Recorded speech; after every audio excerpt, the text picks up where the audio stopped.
নমস্কার, কেমন আছেন সবাই? আশা করি সবাই ভালো আছেন।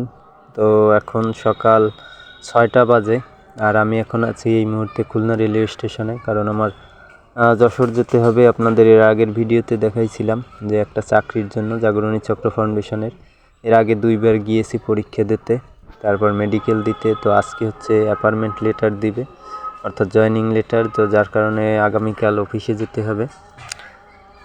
তাই সকাল 6টায় আসছি, ট্রেন আছে 6টায়। আর গতকালকে এসে খুলনা ছিলাম হোটেলে, তো সেখান থেকে সকালে ট্রেন ধরে যেতে হবে, কারণ সকালে 6টায় ট্রেন আর আছে 7টা সাড়ে 7টায়। তো সেই ট্রেনে গেলে দেরি হয়ে যাবে, যার কারণে সকাল 6:30টার ট্রেনে যেতে হবে। তো সেখান থেকে অফিসে গিয়ে অফিসের কাজকর্মগুলো সেরে স্যাররা বললো যে 4টার পরে আপনাদের জয়েনিং লেটার দেওয়া হবে। তো সেখান থেকে আমি আর আমার এক কলিগ গেছিলাম যশোর প্রক্টর অফিসের মধ্যে। তো সেখানে আর কি অবসর সময় মানুষ ঘুরতে যায়।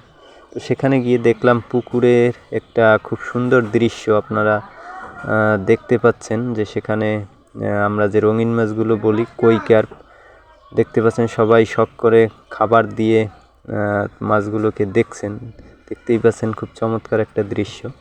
তো সেখানে কিছুক্ষণ কাটানোর পরে আবার অফিসে গেছিলাম। তো সেখান থেকে 5টার দিকে জয়েনিং লেটার দেওয়ার পরে সেখান থেকে চলে আসছি যশোর জংশন অর্থাৎ রেলওয়ে স্টেশনে, কারণ যেহেতু 5:30টায় ট্রেন আছে, ট্রেনে ধরে আমাকে ফিরতে হবে আবার খুলনায়।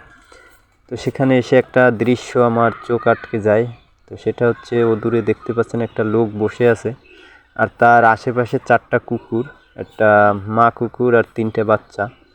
তো সে কোথা থেকে যেন একটা খাবার এনে আর কি সবাইকে ভাগ করে খাওয়াচ্ছে।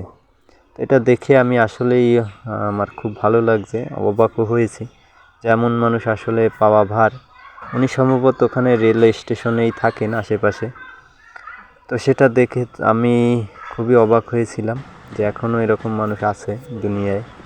তো সেখান থেকে ফিরতে ফিরতে আমাদের রাত হয়ে গেছে, দেখতেই পাচ্ছেন বাইরে প্রচণ্ড অন্ধকার।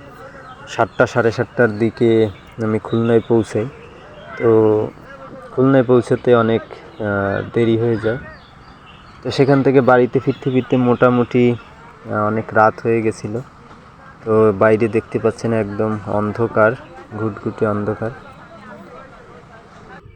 তো আস্তে আস্তে আর কি আমরা খুলনা রেলওয়ে স্টেশনের ভিতরে যে ঢুকতেছি, এটা হচ্ছে খুলনা রেলওয়ে স্টেশন।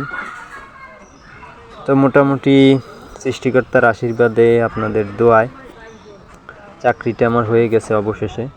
তো সবাই দোয়া ও আশীর্বাদ করবেন আমি যেন চাকরি জীবনটা খুব ভালোভাবে পার করতে পারি। জাগরণী চক্র ফাউন্ডেশন একটা ভালো মানের এনজিও, আপনারা জানেন যে টপ 5 লেভেলের মধ্যে আছে তারা। তো সবাই আশীর্বাদ করবেন যেন চাকরি জীবনটা ভালোভাবে শুরু করতে পারি। তো সবাই দোয়া ও আশীর্বাদ করবেন আর সঙ্গেই থাকবেন। আবার নতুন কোনো ভিডিওতে দেখা হবে। সেই পর্যন্ত সবাই ভালো থাকবেন, সুস্থ থাকবেন। ধন্যবাদ সবাইকে।